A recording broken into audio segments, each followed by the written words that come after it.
esperaram para serem solicitados, mas ofereceram as informações, cada um dizendo: estou muito feliz, etc., em palavras diferentes.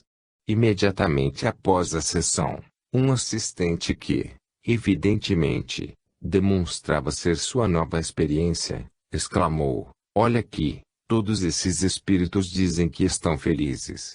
Cada um deles lhes disse isso, sem exceção. Bem, por que eles estão felizes? Que direito têm eles de ser tão felizes? Alguém respondeu: bem, eu suponho, porque parecem ter sido pessoas decentes quando estavam na Terra. Sim, disse o recém-chegado, mas que não somos todos santos, nem sequer decentes. Onde estão os desleais? Eles nunca falam.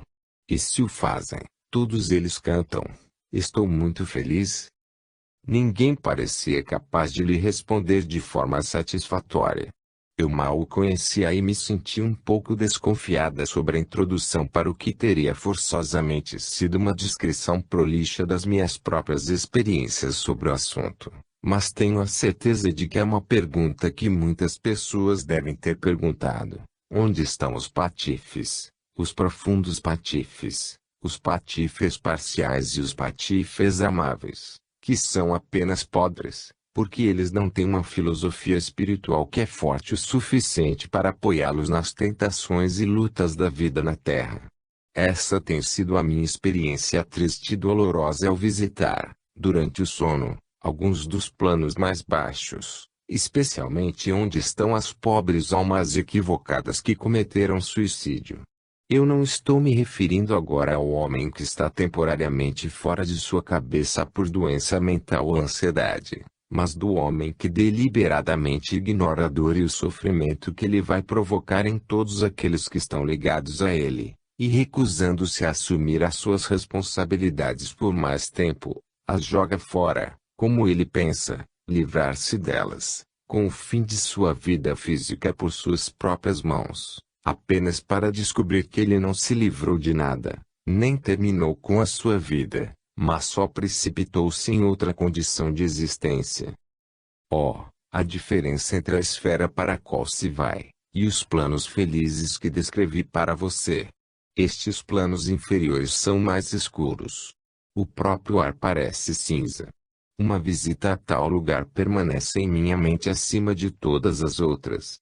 Percebi que eu tinha deixado meu corpo físico, e depois de experimentar esse movimento para cima, que já mencionei antes, eu me encontrei, flutuando sobre um país curioso, desolado e rochoso. Rochas escuras e sombrias, formando cavernas e fendas, poças de água escura, e uma sensação esmagadora da solidão é o que eu me lembro, mais fortemente, deste plano sinistro. No começo, eu vi com bastante interesse particular, pois eu percebi que fui trazida, ou enviada para o local, como uma experiência, mas ao olhar mais de perto através da atmosfera obscura, vi muitas formas humanas, movendo-se lentamente, desanimadas, e outras sentadas ou em pé sobre as rochas e as pedras grandes que abundavam lá. O que me surpreendeu foi que todas as pessoas ficavam em pé ou sentadas isoladamente. Elas pareciam ou estar inconscientes em relação à presença do outro, ou desinteressadas. A atmosfera de depressão e desesperança foi expressa pelo próprio corte do cenário, o ar de seus habitantes miseráveis. Encontrei-me aproximando de um homem específico. Eu podia vê-lo claramente, pois eu estava bem perto dele. Seu olhar de desespero abjeto era terrível, e mudou ocasionalmente a uma espécie de admiração perplexa quanto ao que ele estava fazendo ali. Senti muita pena dele. Meu sentimento era tão intenso, que parecia que ele o sentia. Algo que parecia, ou eu apenas imaginava. Como um raio tênue de esperança iluminava seu rosto. Eu queria falar com ele, mas logo fui atraída de volta para meu corpo físico novamente. Acordei, lembrando-me claramente de cada detalhe do lugar, das pessoas e da aparência deste homem particular. Senti-me inspirada a orar por ele, e assim o fiz.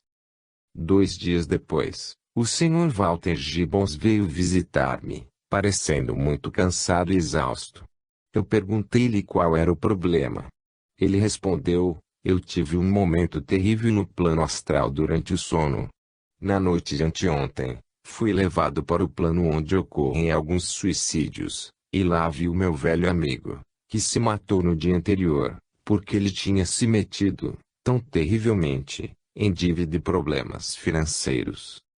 Espere um momento, eu disse. Eu acho que estive lá, também. Espere até que descreva um pouco para o senhor. Eu fiz isso, e alternadamente o Sr. Walter e eu descrevemos detalhes do lugar um para o outro, até estarmos certos de que tínhamos estado realmente no mesmo plano, e vimos o mesmo homem, ao mesmo tempo, embora eu não me lembre de ver o Sr. Walter, e ele não lembrasse de ter me visto.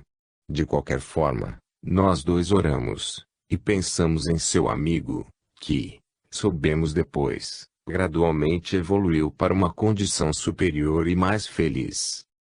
Este não foi o único plano de que o Sr. Walter e eu relembramos completa e detalhadamente. Às vezes, ao despertar de tal experiência, o Sr. Walter olhava para o relógio e anotava o horário exato. Eu não fiz isso, porque no meu quarto, posso ouvir o relógio do vovô badalar no corredor abaixo, e costumo ter uma boa ideia do horário. Várias vezes notei que devia voltar às 05h55, pois o relógio tocava às 6, quase imediatamente depois que acordava. Mais tarde, na comparação entre estas notas, o Sr. Walter e eu sempre concordávamos em relação ao horário de nosso retorno aos nossos corpos terrestres. Há tantos planos, alguns abaixo daquele onde vimos os suicídios, e alguns entre aquele e o plano feliz que algumas pessoas chamam de Summerland. Nossos espíritos comunicadores frequentemente nos dizem que aqueles que machucam os outros, deliberadamente e insensivelmente, vão para os planos inferiores. Aqueles que se machucam mais do que outros ainda estão vinculados a uma condição um pouco abaixo no mundo espiritual, especialmente se eles tornaram-se escravos para os desejos da vida física, o corpo carnal.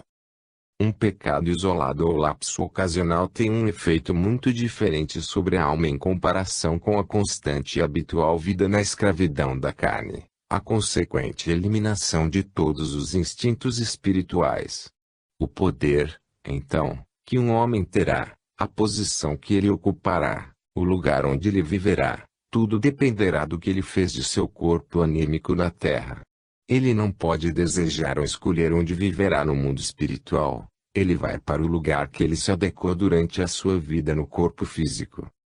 Há muitas pessoas que poderiam ser classificadas como pecadoras ou patifes pelo popular incorrupto. As pessoas que vagavam sem pensar em condições indesejáveis, sucumbiam às tentações sem nunca perceber o significado do que eles estejam fazendo.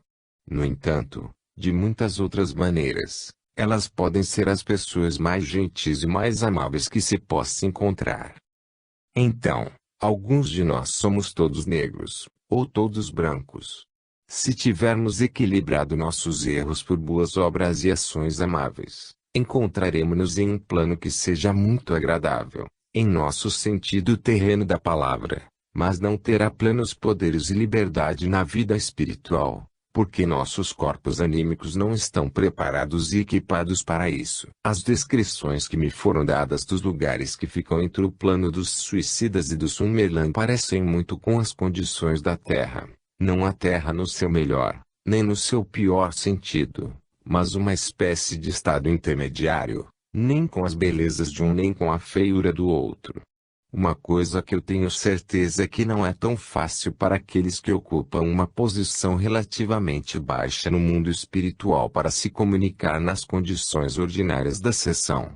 Muitos círculos de resgate são realizados onde médiuns e assistentes são especialmente desenvolvidos de forma para ajudar e aconselhar os espíritos infelizes que são levados a eles por guias cuja missão é fazer este trabalho. Muitas vezes sentamos em círculo de voz direta e fico profundamente impressionada com a facilidade com que os espíritos inteligentes e evoluídos falam, em comparação com a comunicação hesitante e ofegante de alguém que desencarnou depois de causar grande sofrimento para os outros por causa de sua vida degradante e egoísta na Terra. O plano que o Sr. Walter e eu não gostamos de visitar, ainda mais do que aquele em que víamos os suicídios, era um lugar para onde fomos várias vezes antes de descobrirmos o que era, e por que existia. Eu hesitei muito se deveria descrever essa esfera particular ou não. No entanto, eu me sinto covarde de fugir da verdade, porque é desagradável, e parece uma política paupérrima quando sempre se apresenta somente um lado de um quadro, e com o propósito de ignorar o outro, quando se sabe que ele existe. Detenhamo-nos nos aspectos felizes, de esperança de vida, tanto quanto quisermos, mas não podemos imaginar que não há malhas que devam ser eliminados. Enquanto nós fingimos que não há nenhum, ou propositadamente evitamos discutir ou tentar enfrentá-los, ajudamos-lhes a acumular, assim como seria, ignorando a presença de sujeira ou poeira em um quarto, porque não se queria levantar problemas, fazendo uma investida nele. Enquanto eu estava, errada, eu sei, considerando a conveniência de omitir este capítulo, estendi a mão, sem pensar, e peguei um livro que estava sobre uma mesa por perto. Abri-o indolentemente de forma aleatória, e me olhando no rosto estavam estas palavras. Eles são escravos que temem falar para os caídos e os fracos. Eles são escravos que não vão escolher o ódio, o escárnio e o abuso, ao invés de encolher em silêncio, a partir das verdades que precisam, devem pensar. Eles são escravos que não se atrevem a ser na verdade, com 2 ou 3. J.R. Lowell. Isso me fez ficar envergonhada em relação à minha hesitação, então eu devo apenas dizer-lhe brevemente o que vimos nas regiões inferiores. Eu devo dar a minha própria ideia sobre eles, mas o Sr. Walter tem visto o mesmo, ou alguns dos locais, também.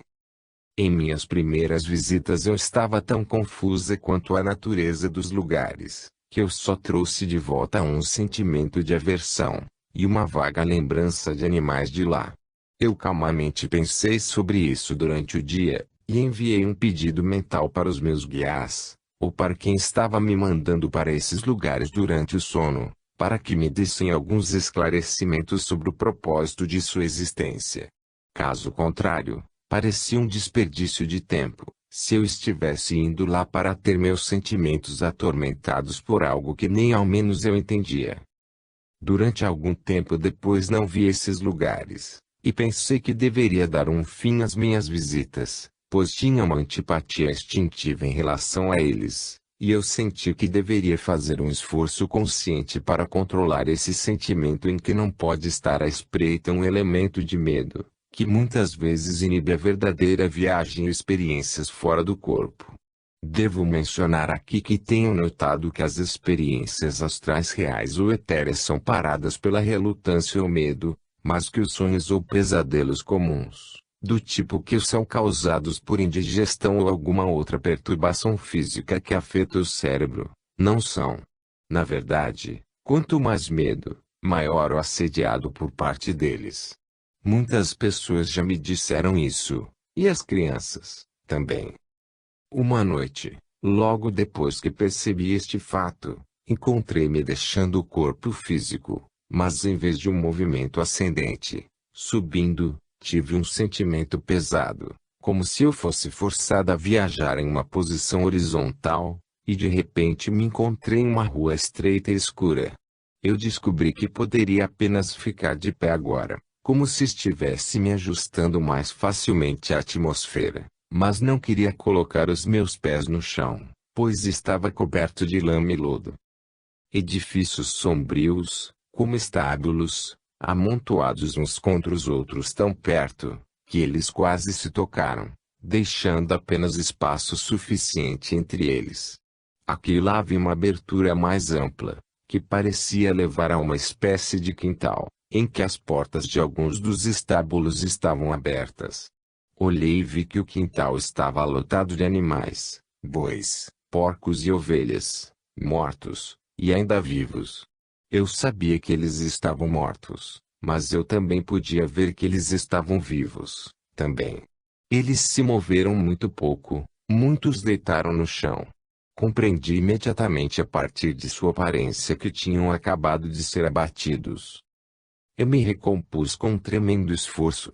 O lugar e tudo nele era tão horrível que eu realmente tinha que fazer um esforço, um grande esforço. Notei que havia uma grande diferença na substância deste plano, comparado com o dos planos, onde eu via a vida humana e desencarnada comum. Mesmo o plano dos suicidas era diferente, na medida em que parecia fixo e sólido. Este terrível lugar me deu a impressão de ser apenas uma existência temporária. Eu não vou entrar em mais detalhes sobre o local e as condições dos animais, mas apenas dizer-lhe que era de fato mais terrível e repugnante em todos os sentidos possíveis. Logo percebi que alguém estava falando comigo, alguém que eu não podia ver, e que parecia estar muito longe.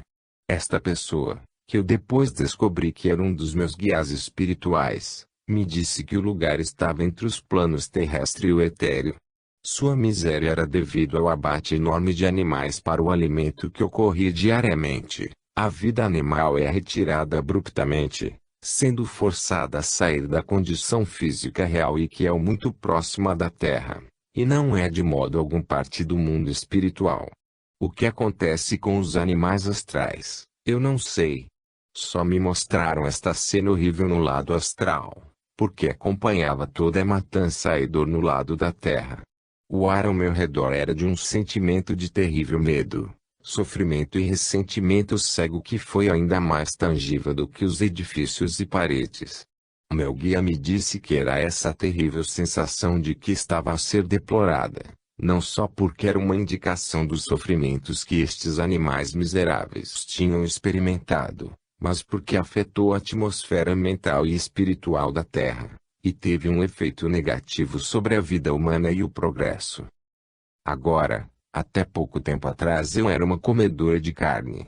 Todos os dias eu tinha minha costeleta, cortada na junta, ou um pedaço de frango. Ele sempre parecia tão bonito e apetitoso que de forma alguma se pensaria ser um pedaço de alguma coisa que tinha andado e respirado, e sentido dor e desconforto, assim como nós mesmos fazemos. De vez em quando Feda tentava desencorajar a mim e a outras pessoas, também, de comer carne, mas como foi gasta pouca quantidade de energia, eu a dediquei para as necessidades dos assistentes de luto, e por isso houve pouca oportunidade de questionar Feda sobre esta questão. Agora, depois de tudo que eu já tinha visto, e da explicação que recebi sobre a existência deste plano horrível, eu senti que queria fazer várias perguntas. Logo consegui um ou dois assistentes para perguntar a Feda sobre o assunto, enquanto eles estavam falando com ela através de mim. Uma coisa que perguntamos foi: o que aconteceria se todos nós, de repente, parássemos de comer carne? Certamente, o mundo seria superhabitado com bovinos, ovinos e outros animais? Não, disse Feda. Não haveria excesso, porque pararia a criação deles. Não haveria essa quantidade que você vê se você não tivesse propositalmente incentivado a produzi-las. Ela disse que, com o tempo, quanto mais as pessoas entenderem sobre o mundo espiritual, elas comeriam menos carne, e seria melhor para ele e, a partir de minha própria experiência pessoal mais recente, ter chegado à conclusão definitiva de que Feda estava certo. Desde que eu desisti de carne inteiramente há alguns anos, a minha saúde melhorou muito, apesar do trabalho árduo feito às vezes sob condições muito difíceis. Meu marido também tem encontrado grande benefício por se tornar um vegetariano e o mesmo nos foi dito por muitos de nossos amigos.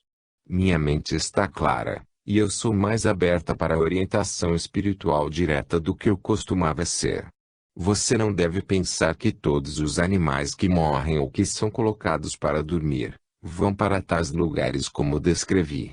Um animal que você amou e que ele te amou, quer se trate de cavalo, cão, gato, ou pássaro, vai geralmente para a terceira esfera onde alguém cuida dele, e onde ele leva uma vida animal normal.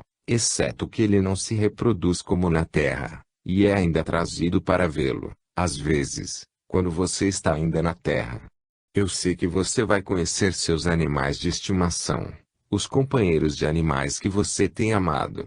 Eu vi meus gatos especiais, e também um cão, um pequinês, a quem o meu marido e eu estávamos muito ligados.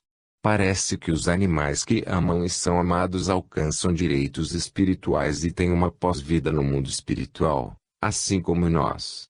Se a sua vida pós-físico continua para sempre, eu não sei.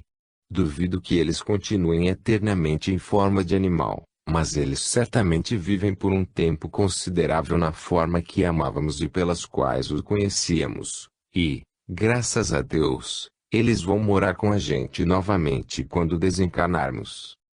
Capítulo 24. Meu marrom. Creio que existam planos intermediários, onde os guias espirituais mais elevados e professores podem encontrar-nos quando deixamos nosso corpo durante o sono. Estes planos intermediários não estão, eu acho, na mesma esfera ou condição em que as pessoas vão quando desencarnam após a morte. Para mim, parece haver uma diferença. Sente-se, mas não se pode explicá-lo. Cerca de 6 anos atrás, depois de me retirar durante a noite e me deitar para uma soneca, eu me encontrei, deixando o corpo, e tive uma sensação curiosa de que um bom tempo passou durante o qual eu estava viajando no espaço em que se poderia chamar uma condição de venda. Eu sabia que estava sendo escoltada por um ou mais espíritos de pessoas nos quais senti total confiança, embora não pudesse vê-los. Eu apenas o sentia. Depois de uma hora, começou a condição de venda a desaparecer gradualmente, e me encontrei em algum tipo de construção, como uma escola ou instituição. A sensação que me deu não foi nem de felicidade nem de infelicidade, embora eu geralmente fique muito sensível em relação aos lugares, seja no plano terrestre ou espiritual. Simplesmente senti que estava lá para um propósito definido. O quarto em que fiquei era bem iluminado, e uma passagem que partia dele não era tão iluminada. Ao fim da passagem havia uma porta que levava para uma sala escura. Uma voz me orientou a ir para esta sala, e eu obedeci sem questionar. No começo não conseguia ver o que estava no quarto, parecia tão escuro após a atmosfera mais leve. Então dei uma olhada e da última vez vi uma cadeira baixa ou assento em um canto. E reclinadas sobre este lugar estava a figura de uma mulher, aparentemente dormindo.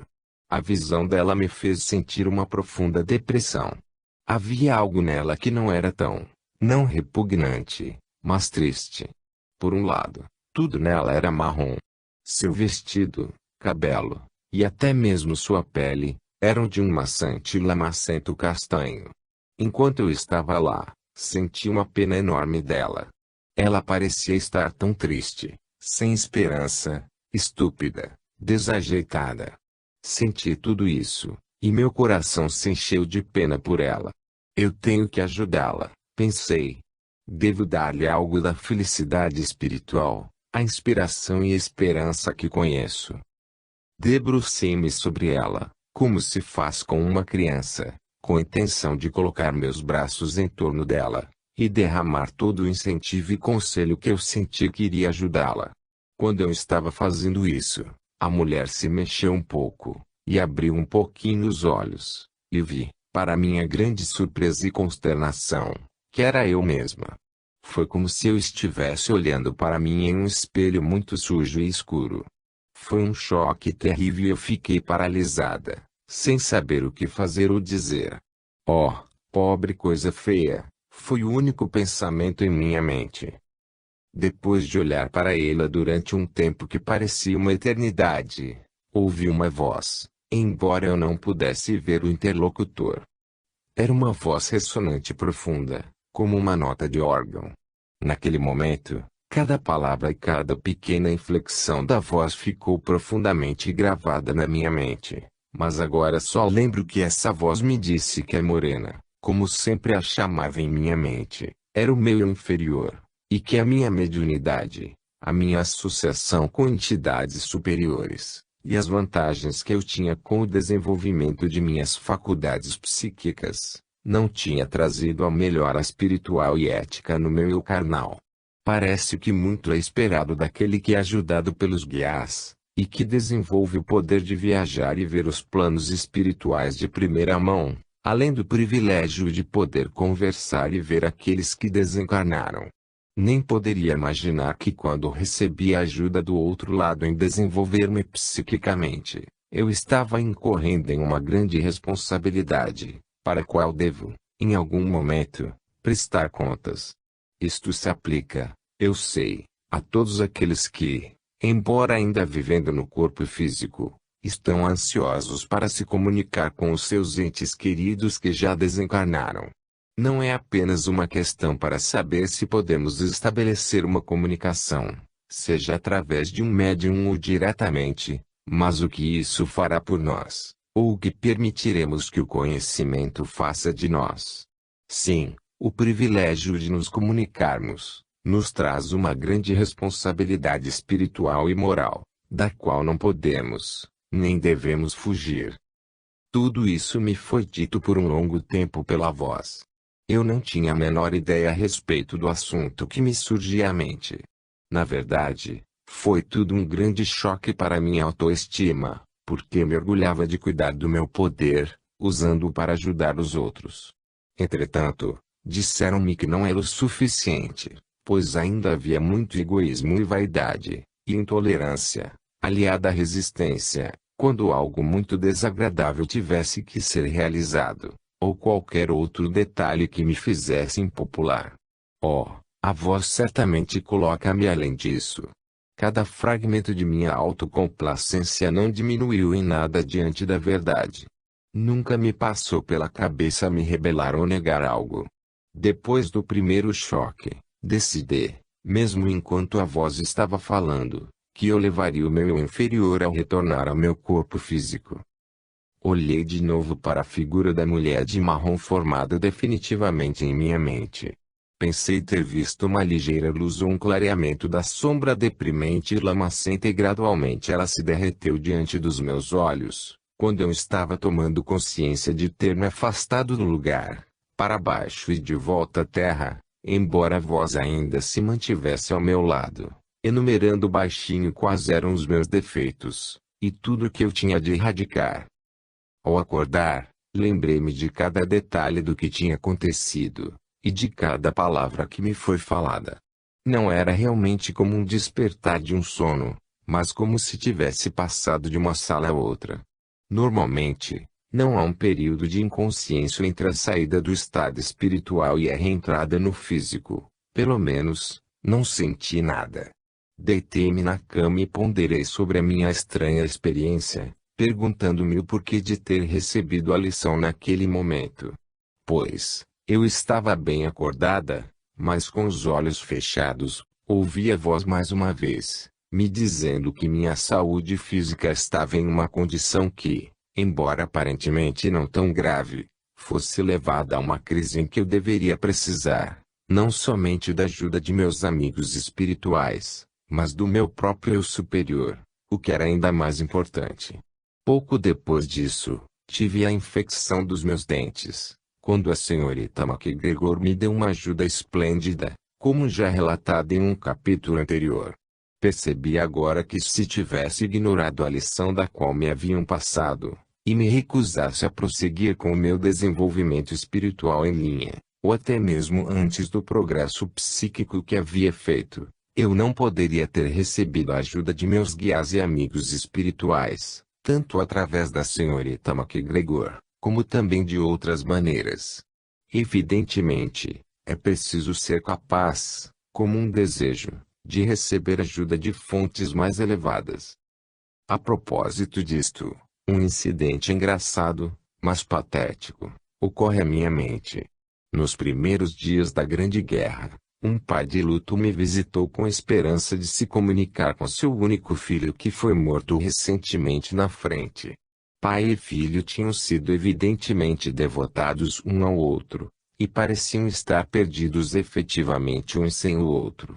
Eu senti que seria uma sessão difícil, porque o pobre homem tinha tanta certeza de que não poderia haver um Deus, não poderia existir uma vida após a morte, não poderia haver qualquer providência de amor, ou qualquer coisa do tipo em um mundo onde tal guerra continuasse, e onde milhares de vidas jovens eram jogadas fora diariamente. Ele explicou tudo isso para mim enquanto eu estava arrumando o quarto, e esforçando-me para colocá-lo tranquilamente em sua cadeira para tentar resolver seu problema naquela sessão. Bem, Feda levou o seu filho, que lhe deu tantas provas de sua identidade que o fez cambalear e, após a sessão, ele foi embora sem dizer muito para mim, mas ele marcou uma consulta para outra sessão em uma data próxima. Acho que foi algumas semanas mais tarde.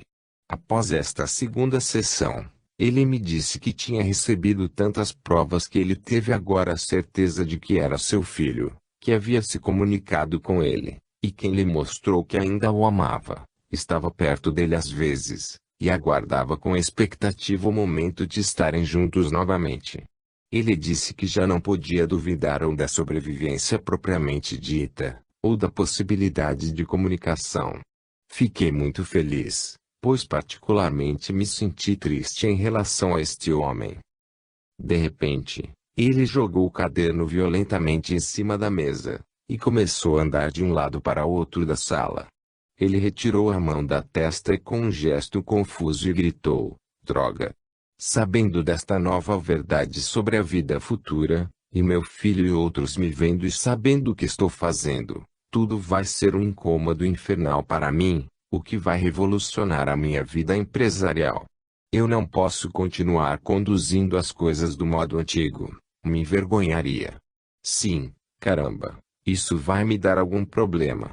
Ele disse mais do que isso, e sua linguagem era muito mais sinistra, mas eu não me importei.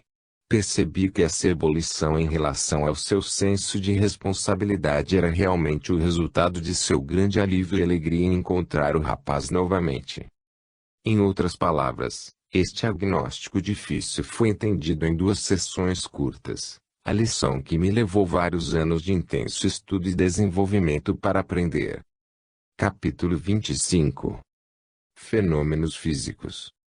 Ao escrever este livro, espero que ele seja lido de certa forma, por pessoas que tenham tido pouco ou nenhuma experiência pessoal sobre esse assunto vasto de fenômenos físicos. De fato, meu objetivo ao escrever sobre minhas dificuldades iniciais de forma tão simples quanto possível, deve-se principalmente ao fato de poder incentivar algum leitor interessado em tomar coragem de investigar por si mesmo. Logo, meus amigos mais sofisticados e experientes devem perdoar-me as vezes que explico, em um nível bastante elementar, as coisas com as quais eles são tão familiares que provavelmente sabem muito mais do que eu. Até agora, falei a maior parte do que chamamos de fenômenos e mediunidade mentais, com exceção, talvez, de que um incidente onde Florença, Nelly e eu exigimos uma manifestação objetiva do poder, e que resultou na melhor experiência aterrorizante do braço cabeludo em torno do pescoço de Nelly. Também alguns dos mais recentes fenômenos dos quais experimentamos durante nossas sessões de mesa, tais como as formas de silhuetas ou sombras nas paredes e a forte pancada que mantinha a hora exata com o nosso canto, e novamente, mais tarde, os aromas fortes dos quais lhe falei. Estes viriam todos sob o título de fenômenos físicos. Costumamos falar de todos os fenômenos objetivos, como pertencentes à classe física, porque os resultados podem ser sentidos, vistos e ouvidos pelos sentidos físicos do tato, visão e audição, e falamos de fenômenos subjetivos como pertencentes à classe mental, porque pode ser percebido, ou sentido, ou reconhecido através dos canais da mente. Acho que muitas pessoas ficariam intrigadas a fim de saber em qual classe minhas experiências psíquicas poderiam ser classificadas, porque às vezes, quando ouço uma voz, a ouço objetivamente, todavia sou uma médium mental. Também, quando estava sozinha, tive toques e algumas manifestações, que foram vistos e ouvidos por meus olhos físicos e ouvidos, e não por nenhum outro sentido interior. Pode ser que em cada um de nós haja uma ligeira quantidade do tipo de poder que é chamado de físico, e dada a condição de direito, um pouco pode ser expulso de repente por um operador invisível, e isso resulta em nossa experiência uma manifestação inesperada e espontânea de um caráter objetivo. Toda vez que isso acontece comigo, estou sempre consciente de um sentimento muito ligeiro suspenso em branco. Talvez pela fração de um segundo a minha mente e os sentidos ficam estagnados e imediatamente segue-se a manifestação. Nesse breve intervalo eu acho que alguns amigos invisíveis conseguem atrair apenas uma pequena quantidade de energia de mim necessária ao seu trabalho. Então, agora eu quero falar sobre a mediunidade e os fenômenos físicos, que eu suponho que apele para muitas pessoas como sendo o mais interessante e emocionante de todos. Olhando para trás, pude ver que as emoções que tive desse tipo foram mais reais do que as que já conheci vendo o jogo mais emocionante e absorvente, ou lendo o mais fascinante livro. Minha primeira experiência neste sentido, exceto com Florence e Nelly, veio depois que eu comecei o meu trabalho como uma médium profissional, no início de 1915, quando tive o grande privilégio de fazer parte de uma série de sessões com médium de materialização bem conhecido. Até esse momento, o meu marido tinha sido incapaz de tomar qualquer ação prática em nossas sessões em casa, pois Feda sempre disse que ele não devia sentar-se comigo enquanto ela estivesse me controlando, já que ele também tinha capacidade de entrar em transe, mas em um estado mais profundo do que o meu, e que poderia ser ruim para sua saúde a menos que ele fosse capaz de desenvolver gradual e cautelosamente, como eu tinha feito. É claro que era impossível encontrar tempo e força para dedicarmos a tal propósito, além de meu trabalho. Então, nós concordamos que o meu marido deveria se manter na normalidade e não procurar desenvolver psiquicamente de forma alguma, e se tal fosse seguido, seu poder poderia ser utilizado pelos guias para me ajudar. Na verdade, meu próprio poder seria aumentado por conta de alguns de meu marido, e eu tive provas abundantes de que isso é dessa forma mesmo. O que equivale é, eu apareço para dar as sessões, com Feda me controlando, mas meu marido, sem dúvida, tem um papel invisível e descobri que eu sou, de certa forma, dependente de seu poder. Por exemplo, nos primeiros dias do meu trabalho profissional, estávamos tendo uma luta difícil para sobreviver, pois havia tantas pessoas que precisavam dos meus serviços e de muitos outros médiuns, também quem havia perdido entes queridos na guerra, ou, às vezes, a sua fonte de renda. Estas pessoas precisavam de nossa ajuda ainda mais do que aqueles que tinham sofrido a perda da companhia do marido, namorado ou irmão, mas foram poupados da ruína financeira. Portanto, não estávamos muito opulentos em sentido material, e quando meu marido recebeu uma boa oferta de trabalho, uma turnê nas províncias, nós literalmente saltamos para ele, gratos por saber que eu seria, então, capaz de continuar meu trabalho, que precisava de toda a minha força e vitalidade naqueles momentos de tentativa e de ansiedade, sem a preocupação com as despesas do apartamento, incêndio, iluminação e o aumento do custo de vida que muito rapidamente se fez sentir. Para nossa surpresa, Feda não estava nem um pouco entusiasmada com este trabalho de meu marido, que ficou afastado por um mês ou dois, estando bem sucedido em sua empreitada, mas ela anunciou que ele deveria retornar, pois ela descobriu que não poderia usar o poder, ou não o tinha suficiente, durante a sua ausência. Ela foi imperativa sobre o assunto, e certamente descobrimos que a qualidade das minhas sessões melhorou após o retorno de meu marido, por isso nunca mais, desde então, arriscou-se uma separação por mais do que alguns dias de cada vez. Até o início de 1915, embora o meu marido tivesse ouvido falar de minhas experiências com Florence, Nelly e Agnes, e outros amigos, e estava ciente de tudo que Feda fazia através de mim, ele não teve nenhuma experiência em primeira mão do seu próprio poder. Ele ocasionalmente lia literatura sobre espiritualismo, mas sempre dizia que não podia levantar qualquer entusiasmo profundo pela leitura sobre o assunto até que ele tivesse algum contato pessoal com o outro lado. Então, quando entrei em contato com um médium realmente poderoso de materialização, eu pensei que excelente oportunidade para o meu marido ver e ouvir algo por si mesmo. Claro que eu deveria tê-lo iniciado gradualmente, sentando-o à mesa regularmente, mas naqueles dias eu não tinha o poder, vitalidade ou tempo de sobra para muitas sessões pessoais depois que eu terminava o meu trabalho profissional a cada dia. Não me ocorreu que, apesar de uma sessão de materialização pudesse ser bem convincente e emocionante, ela também poderia ser uma experiência extremamente alarmante para um completo novato sobre o assunto. Capítulo 26. Veja mais do que foi negociado.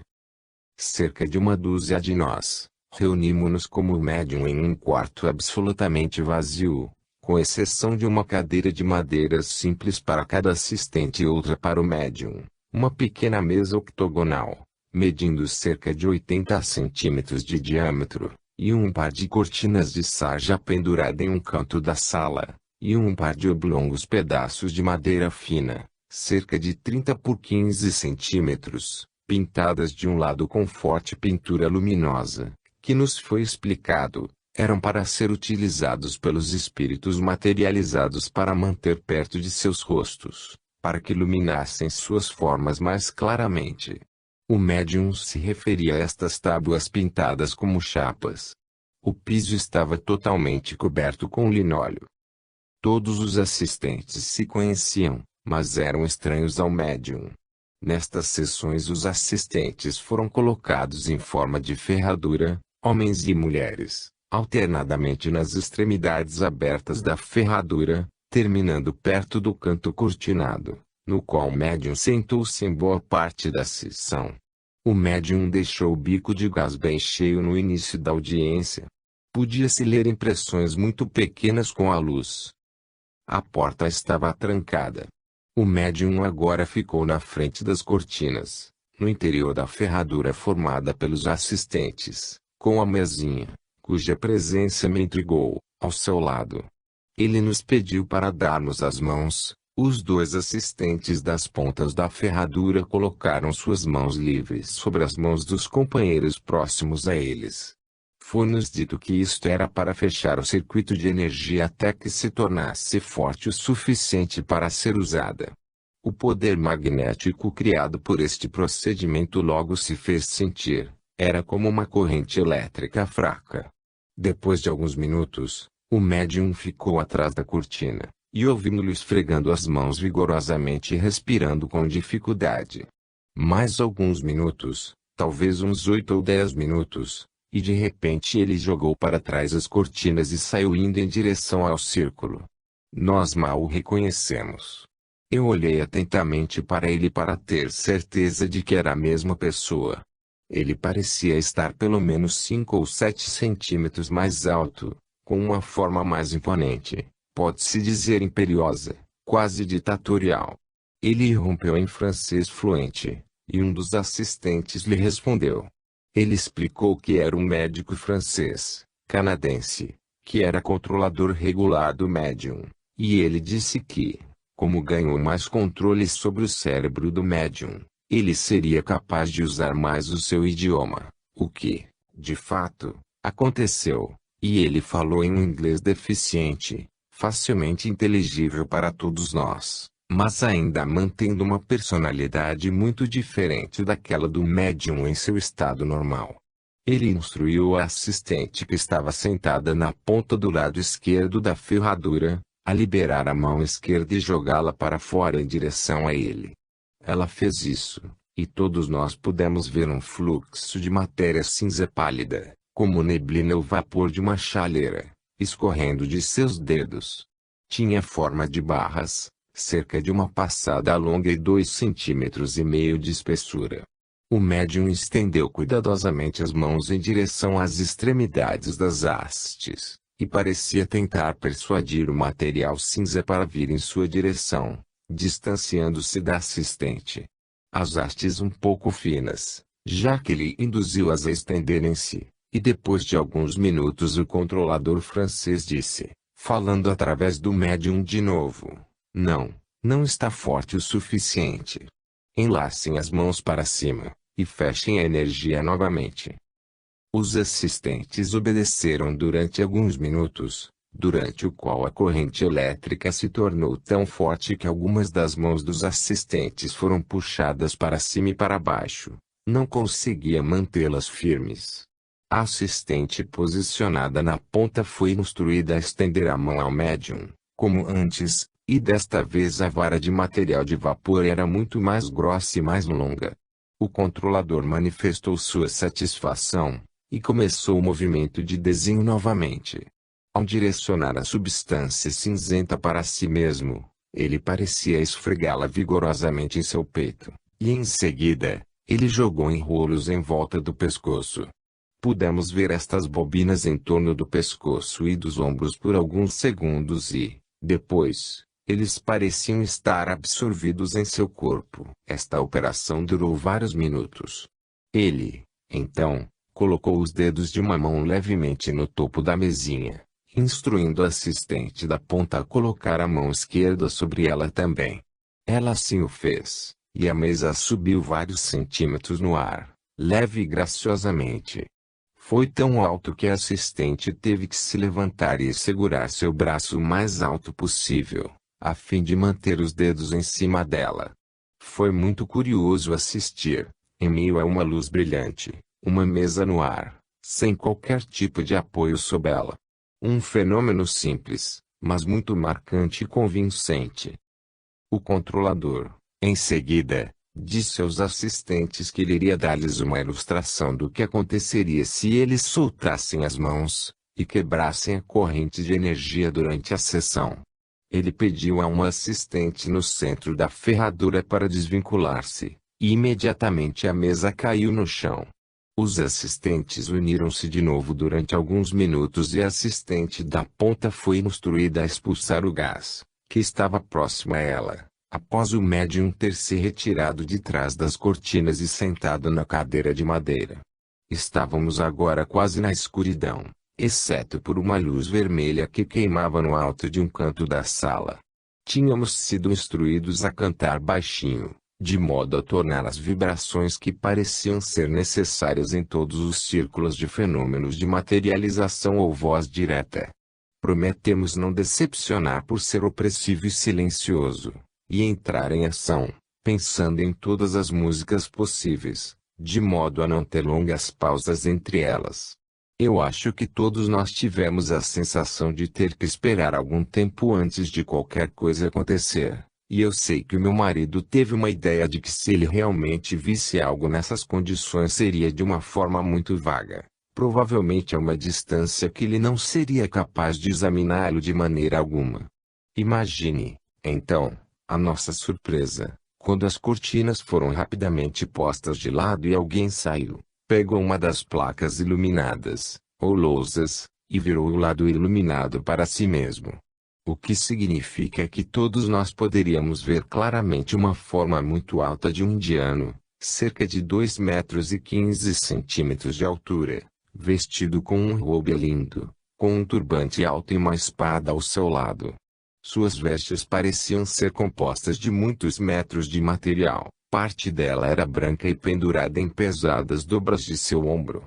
Ele saiu do círculo e foi em direção onde o meu marido estava sentado e estando de pé em frente a ele, abaixou-se e colocou seu rosto perto do de meu marido, segurando a placa luminosa para que meu marido pudesse examinar cada poro da pele.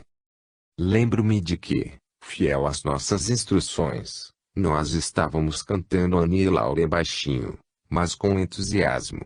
A tentativa do meu marido para continuar a cantar, com o indiano em sua frente, era cômica.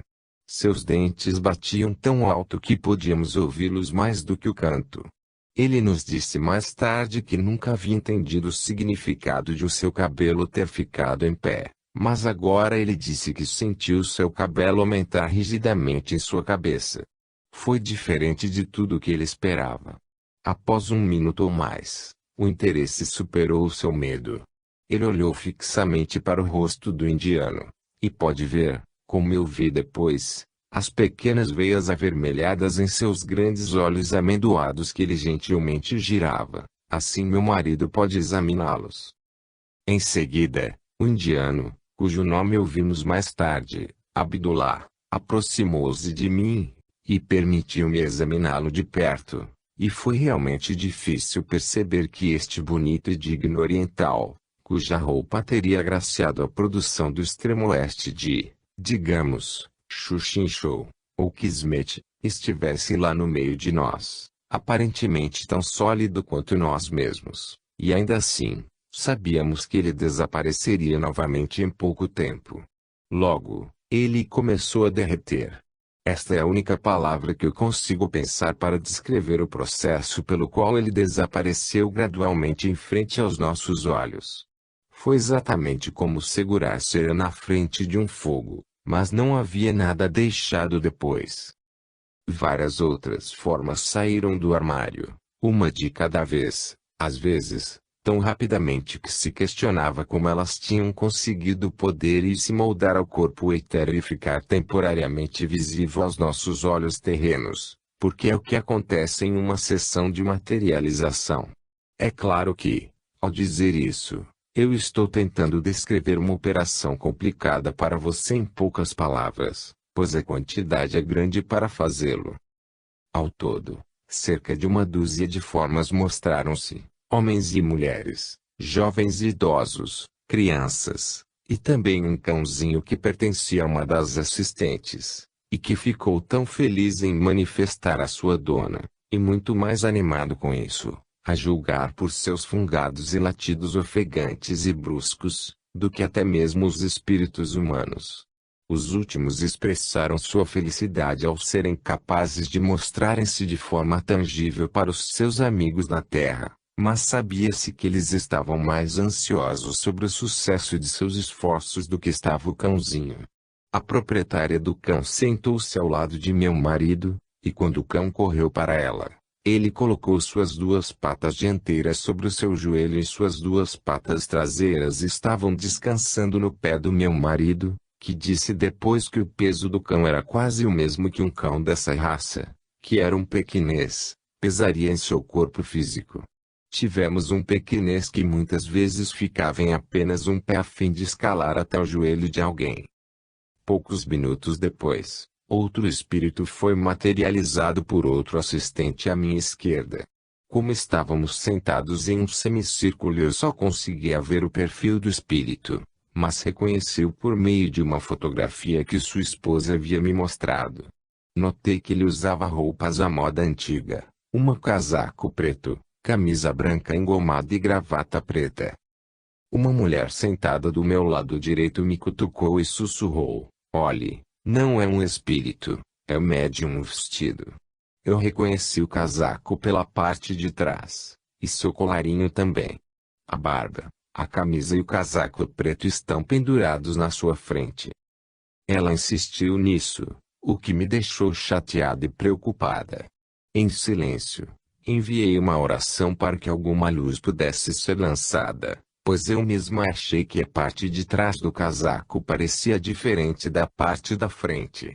Uma resposta veio rápida e inesperadamente. O espírito materializado desapareceu, e em seu lugar veio Abdullah novamente. Ele ficou bem na minha frente, olhando-me de maneira investigativa. Senti que havia algo que ele queria me dizer ou me mostrar. Então meus olhos não o deixaram enquanto caminhava lentamente, cruzando a sala em direção ao canto oposto onde o médium repousava em uma cadeira, em estado de transe profundo. Segurando as lousas iluminadas, o espírito nos mostrou o médium e ele mesmo, lado a lado.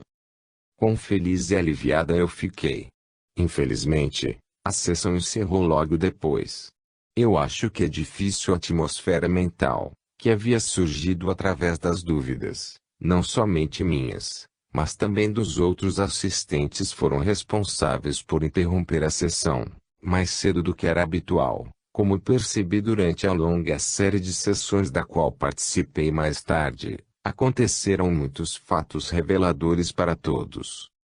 O médium ficou bastante exausto depois de tudo, o que sempre acontecia quando uma condição adversa surgia durante a sessão. Quando as condições de tempo estavam secas e claras, que é bem importante para as manifestações físicas, e assistentes experientes e simpáticos estavam presentes, o médium apresentava pouca fadiga ou nenhuma. Uma vez eu estava sentada com o mesmo médium, com apenas 3 amigos presentes. Ficamos no círculo, e uma tempestade veio enquanto estávamos sentados. A tempestade lá de fora não se comparava da sala, posso garantir. Foi aterrorizante. A sala e os assistentes foram iluminados por grandes raios de luz, e os choques elétricos eram tão graves que senti que se eles se tornassem mais fortes poderíamos ser eletrocutados. O guia-chefe do médium de repente falou durante uma pausa temporária dos fogos de artifício, e disse de forma urgente e um pouco irritada: desatar as mãos e parar a sessão de uma vez. Você não pode ver que você está formando uma bateria. É muito perigoso. Parar de uma vez. Nós fizemos isso. A condição do médium era lamentável. Ele mal pôde cambalear para fora da sala. Houve, evidentemente, uma grande pressão sobre ele. Capítulo 27. Um espírito nos acordou um pouco. Tivemos muitas sessões com esse médium, e meu marido se tornou cada vez mais interessado. Uma noite, um controlador chamado Joey, que em sua vida terrena, era um palhaço famoso, disse ao meu marido, que ele muitas vezes incomodava por ser tão tranquilo e reservado. Freddy, você é sempre tão quieto. Sendo assim, acho que terei que vir visitá-lo em sua casa, e ver se eu não posso te acordar um pouco. Meu marido disse: bem, Joey, gostaria muito se você o fizesse, mas como eu saberia que você estaria lá, se não temos este tipo de poder para que você possa se manifestar? Oh, sim, você tem, disse Joey. Eu acho que você tem o suficiente para usar, de modo que eu posso deixar você saber quando estou lá, de uma forma ou de outra. Notei que meu marido duvidava da capacidade de Joey fazer algo desse tipo em casa. Morávamos em Londres, em um apartamento pequeno, composto pelo andar térreo e o porão. Nossa própria sala de estar e sala de jantar estavam neste porão, e existia um longo lance de escadas até a porta de entrada do apartamento. Abrindo a porta deparava-se um corredor com cerca de 5 metros de comprimento, ao final do qual havia uma porta utilizada pelos ocupantes dos apartamentos acima do nosso. Esta porta ficava fechada, mas sempre podia ser aberta pelo lado de dentro ou de fora, acionando uma campainha elétrica fixada nas portas de cada apartamento. A campainha da nossa porta tocava no porão. Após a promessa de Joey de acordar o meu marido, esta campainha tocou várias vezes todos os dias da semana seguinte. Assim que meu marido sentava-se para uma refeição, a campainha tocava, alta e por um longo período. Meu marido saltou e subiu as escadas o mais rápido possível, mas não encontrou ninguém lá. Ele ficou muito cansado por fazer isso depois de um dia ou dois, e um pouco irritado, pensando que poderia ser travessuras de alguns meninos. Ele ficou olhando, mas não viu ninguém vadiando nas proximidades. Uma tarde, ao voltar das compras, entrei pela porta, fechei atrás de mim, andei pelo corredor até a porta do apartamento e toquei a campainha. Assim que meu marido abriu a porta para mim, olhei para a campainha e, para meu espanto, vi o pequeno botão pressionado, como se houvesse um dedo invisível ali. Ao mesmo tempo, ouvimos tocar a campainha no andar de baixo. Meu marido e eu nos olhamos com espanto. Não conseguimos entender. Na noite seguinte, fomos para a nossa sessão de materialização, e as primeiras palavras que Joey falou foram direcionadas ao meu marido. Freddy, disse ele, eu te acordei, não foi? O que quer dizer, Joey? Meu marido perguntou. As campainhas, é claro. Joey respondeu. Meu marido disse que agora estava suficientemente impressionado que Joey tinha o poder de acordá-lo, e que ele não precisaria se dar ao trabalho de fazer